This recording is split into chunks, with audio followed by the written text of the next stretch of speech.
Hey guys, welcome to Rock Talks. Today we're talking to Britta Görtz and Lucas Kirk from the melodic death metal band Hiraes. We discuss the new album Solitary, the female fronted label in metal bands, and the breakup of Cripper. If you like this interview, please give me a thumb up, leave a comment, and share the video with all your friends. Also, very important, please don't forget to subscribe and hit the bell. Hello, Britta. Hello, Lucas. How are you guys? Thank you so much for your time. Welcome to Rock Talks. Hi, Pierre. It's so good to be here. Thank you so much for having us. How are you? How are you today? Fine. Actually, I just returned from a vacation. I was on vacation for a week long, and I just returned last night. So today is a little bit of hectic everywhere. Like I don't know, like a zillion emails and so much stuff to sort through. But yeah, I'm fine, and I'm okay. Crazy days. And what about you, Lucas?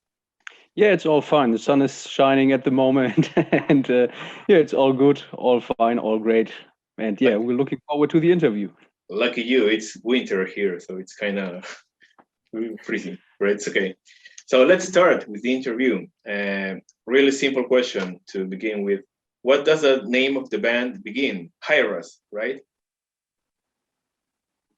Yeah, Hiraes actually derives from the Welsh word Hiraeth with a th at the end, and it's pronounced in a different way. You say Hiraeth or something like that in the Welsh language. And yeah, we choose this band name. Actually, it was our guitarist Ollie who came up with it.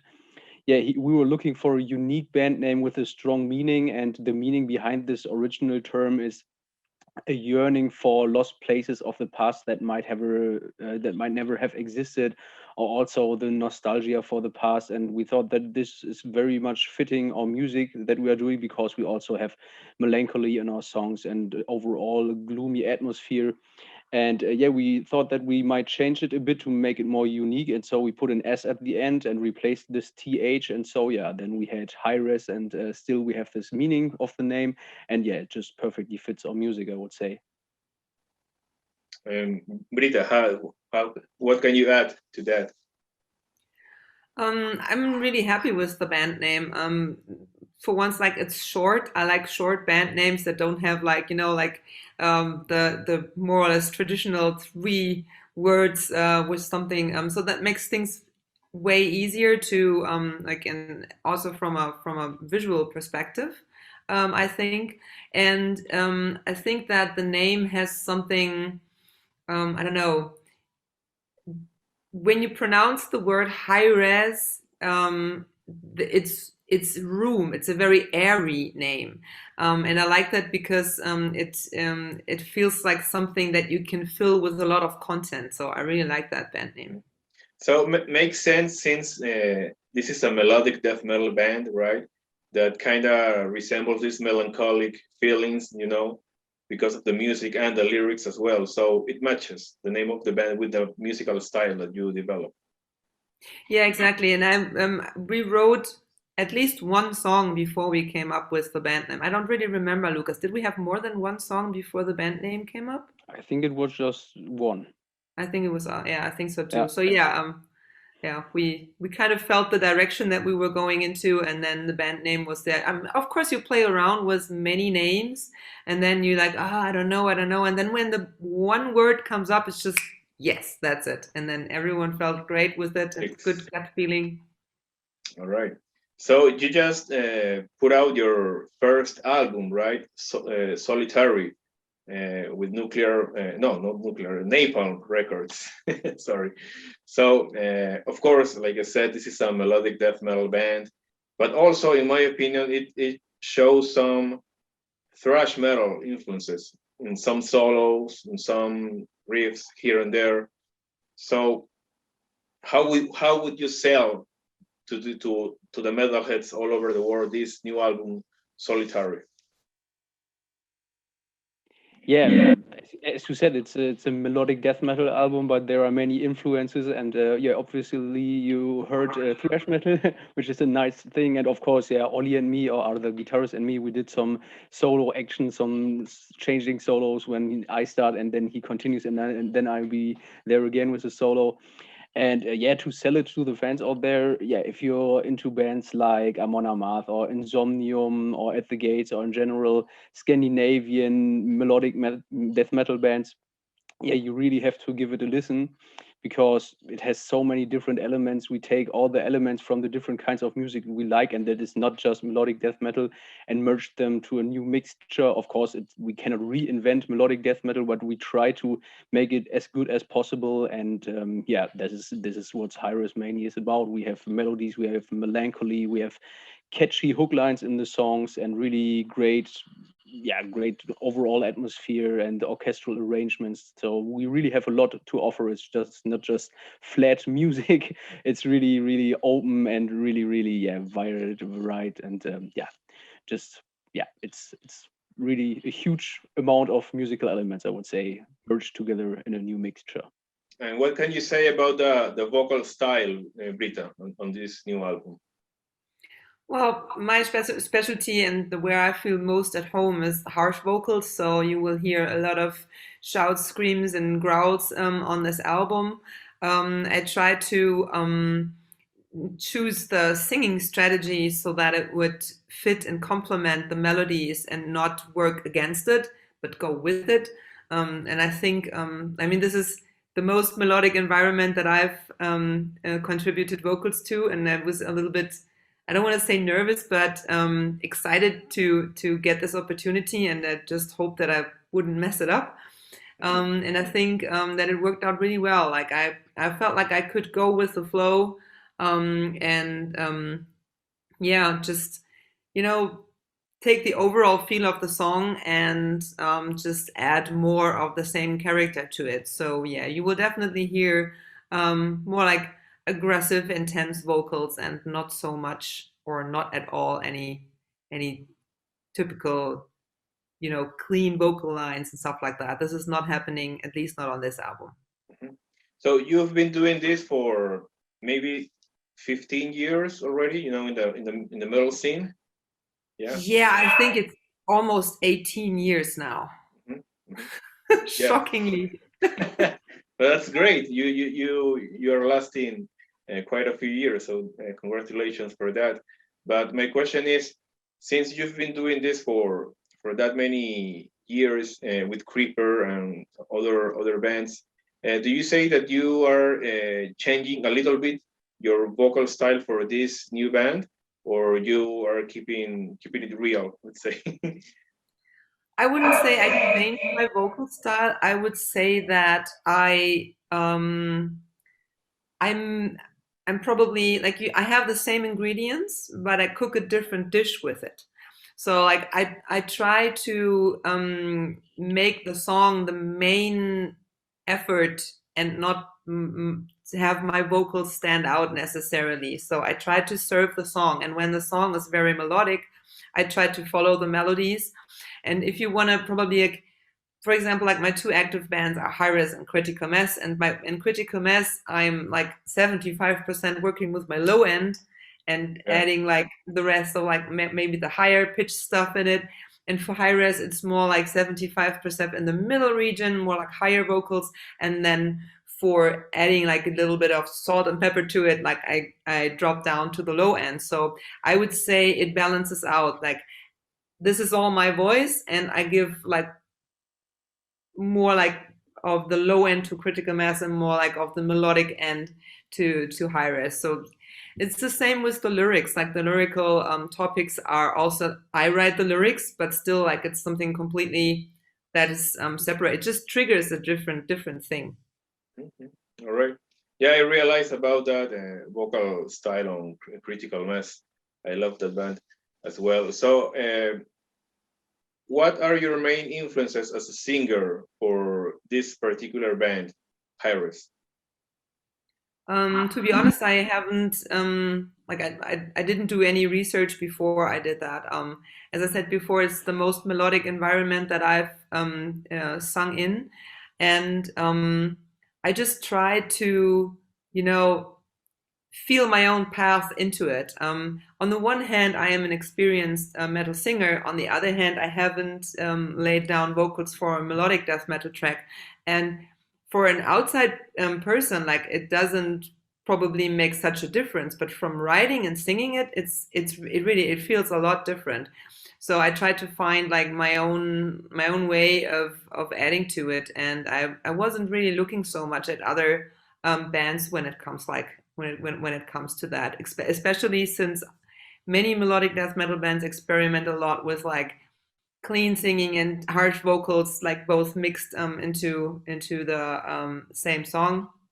Many bands aren't, but since I'm like more like the false chord technique and the fry technique, I mix that a lot, and I don't really hear that so much. So I try to bring out the melodic Britta to Hiraes. Yeah, I agree.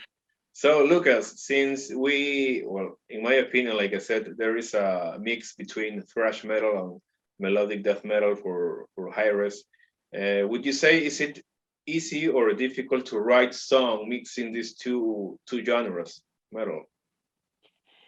Yeah, in general, I would say that there are many more different kinds of influences in the music, but of course, yeah, also thrash metal and melodic death metal. But yeah, when it comes to writing the songs, it's not really hard for me. Somehow it works, somehow the flow is there, and I just sit down with my guitar and have some ideas and collect them, and afterwards I start writing a song, and yeah, it just goes in some direction. I always want to make the song good and good for me, good for the band, good for the listener, and somehow, yeah, everything comes to each other, and yeah, then the song is finished. I send it over to our drummer. He arranges the drums. Britta is doing her vocals and writing the lyrics, and somehow it works. I don't know, it's some magic process maybe, but yeah, it's not that I sit down and say, okay, I need to have this and that in the song, and maybe also some other elements. I just write the song, and yeah, it's just some feeling inside of me that says, okay, go in that direction and it will be right in the end. And so somehow, yeah, this works. It's of course also some sort of experience. It's not the first song I wrote, and not the first album. Solitary is not the first album that I wrote, but yeah, it's just some process that you're working focused on the album. And yeah, then maybe you also think, okay, we have some slower songs or some slower elements in that song, maybe we can add some speed here and make it a bit more interesting. And yeah, as I said, I just wanted to make the songs good and interesting for me, for the band, and also for the audience that will be listening to it. So it's like a natural process for you to write songs for this band. And you just said that there are some other influences besides thrash metal and melodic death metal. Which are they? Yeah, there are so many. It's really hard for me to say. Yeah, this is the AC/DC, for example, or or Iron Maiden. It's not like that. It's that are just yeah, all the kinds of music I listen to. I always yeah, save some of the best moments of this music in my brain and try to put it in my music. So it's not that I'm stealing riffs from somewhere. It's just like that I thought, hey, this is a great feeling, and it can be in rock music, it can be in classical music, or somewhere else, and I just want to capture this feeling and yeah, somehow transfer it to our music and then write it down in this song. So it can be just a single moment or a small passage, and then slowly upon this idea I can yeah, build up a song or add it as an element to an existing song. So just yeah, it's a bit complicated to explain it, but it's just yeah, to get this yeah, this particular feeling inside of a song, and yeah, to work it out a bit more. And yeah, this is just like how I work with influences mainly. Right. So, Britta, tell me, how do you feel about the term female fronted metal band? Are you okay with that? Do you hate it? Because there are a bunch of different opinions out there. I do not label myself with that hashtag or whatever it is. I can understand that people use it. For me, it's weird and sometimes also a little bit annoying, because like it's, you know, we divide music into musical genres, and female fronted is not a musical genre. It kind of stands out, and it singles out a certain element of the band, which from an outside perspective is something that yeah, people seek out and want to sort these bands by. I can understand that from like a matter of taste, if you like female voices, because most female voices have like a different timbre to it than male voices. But when it comes to harsh vocals and to growl voices, I really don't understand that, because I mean, so many times, like people tell me or told me in the past, you sound like a man, and then they put the label female fronted on me, and I'm like, what's going on? I don't really need that. So you will never find that in my hashtags. I have nothing against it when people use it when they write about it, but I definitely because I would probably not be so happy if we were at a label that would promote us this way. But Napalm Records is a little bit more advanced than that, and they really promote their bands well, and you probably won't find the term female fronted in their advertisements.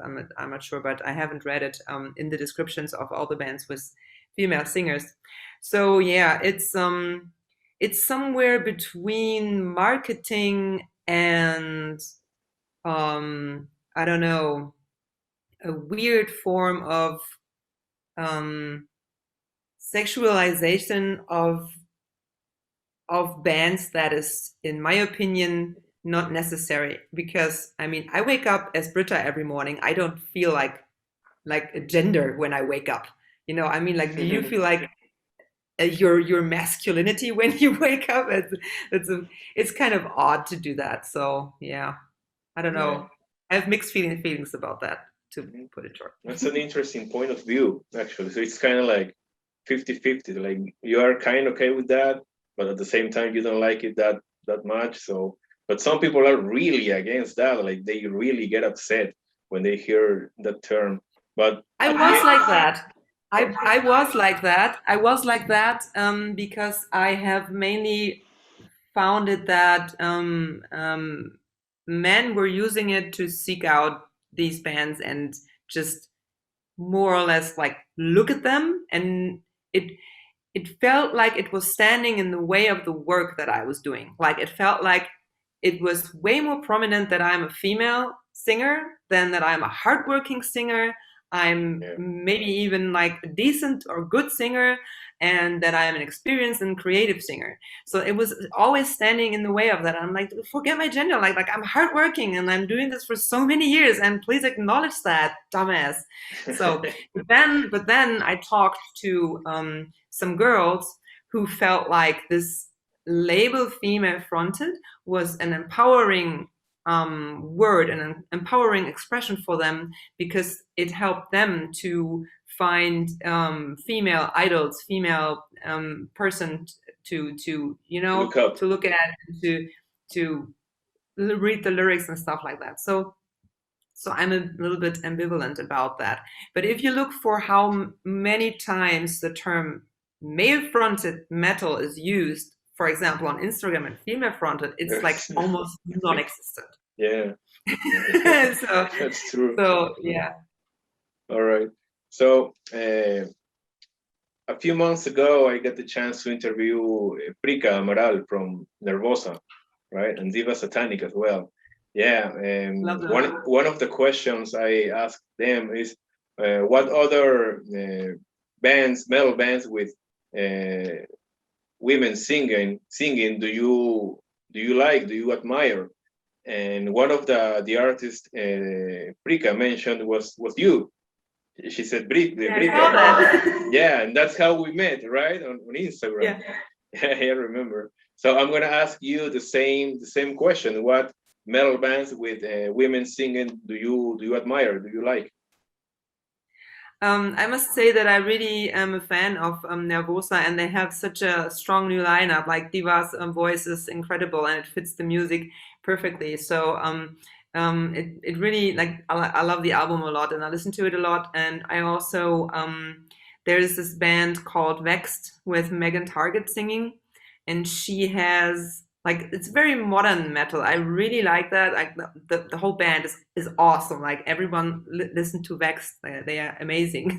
Are they with Napalm Records as well? They are with Napalm. That's not how I discovered them, but like it's I mean, like this is a vocal force. It's really amazing, and she is she has a very dark and unique timbre and vocal color that I have so far. I haven't heard, like, be it female or male. I don't know. Like there's something very unique to her voice, and I really love that. And the songs are amazing, and the videos are amazing, and I'm a fan of Vex. So I want to name these two. There are so many great bands, but these two at the moment are bands that I want to mention. Great, I will check them out for sure. So Britta, tell me, since you also sing for Chaos Rising, Critical Mass, and of course Hiraes, how difficult is it to find the balance and the time for the three bands at the same time? We will see that. I mean, Chaos Rising is a project with almost 40 project members, so I only contributed to one song so far and have another one in the making that I can't find the time to work on. But this is time-wise like not the challenge. We will see how it goes when both bands, like Critical Mass and Hiraes, can tour again and can play again. So we need to cross that bridge when we get to it. But I mean, like, it's not the first time that I have two bands, and you can never do everything that you want. But also, like, time-wise, I want to say that it's not only playing in two bands that is that can be limiting to one band. Like, it's also like, if you're, I don't know, if you're a father or a mother, if you have a work schedule that doesn't allow for much playtime, there's always something in every band for every member that puts limitations on the time. So we would just see. So far, it's not a problem. My band Critical Mass is in my hometown, Hanover. We are rehearsing regularly every Tuesday. And with Hiraes, we do not rehearse on a regular basis because we don't live together. So from that standpoint, it's ideal for me to have one remote band, so to say, working remotely, and one band here that we work in the rehearsal room. So yeah, so far it's good. So far, so good. That's okay. So let's hope for the best in the near future. So last question, Britta. Why did Cripper break up? We didn't make this decision very easily. We disbanded in 2018, and it was already clear to us that we probably would face major lineup changes if we were to continue down the road, just simply because of the fact, I mean, when we came together in 2004 and announced the band in 2005, we were all still studying. We didn't have like day jobs.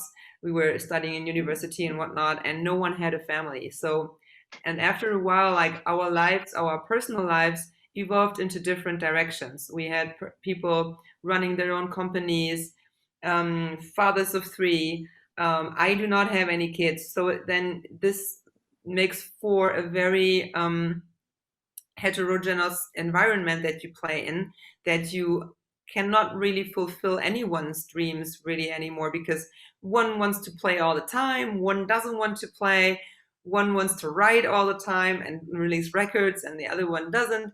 So we were like kind of pulling at each other, and we sat down, I think in September or November 2017, and looked each other in the eye, and we said, okay, we will either disband and leave this band as friends and stay friends for the rest of our lives, or we will start fighting and probably lose our friendship.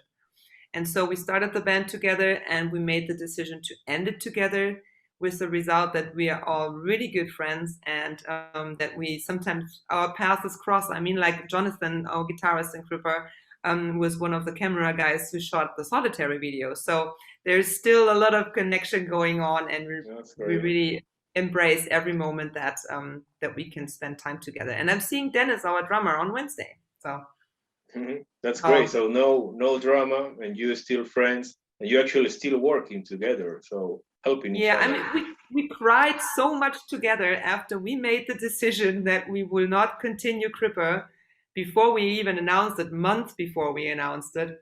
And I don't know, on a personal level, it has brought us even closer together. So it's really the best, and probably also very sad. Still sad. I still miss this band, but it was the best decision with this, in this environment that we had there.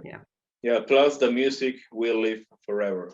You made like 5 records together, right? Yeah, and that's the wonderful thing. I mean, like, you can always listen to the records, and to have these memories and to have this very precious moments, not being burdened by a bad time. Just like it's really, really good. I think this is the first time that I hear that a band break up in really, really good terms. This is really weird. So props to that, Britta. So is there anything you want to add to wrap up this interview, Lucas? Yeah, I just can say thank you for the interview, and that everyone who sees this interview out there might listen to our music, and if the person wants to, can also leave us a comment on our social media channels, and we really appreciate that, and we read all comments that are posted, and we're just simply happy for giving this interview, and look forward to the future and hope to play live very soon. Britta, what about the socials, where people can find Hiraes music? You can find everything under hiraes.official. We are on Instagram at hiraes.official. Our Facebook is hiraes.official. Our website is hiraes.com, and you can find everything there.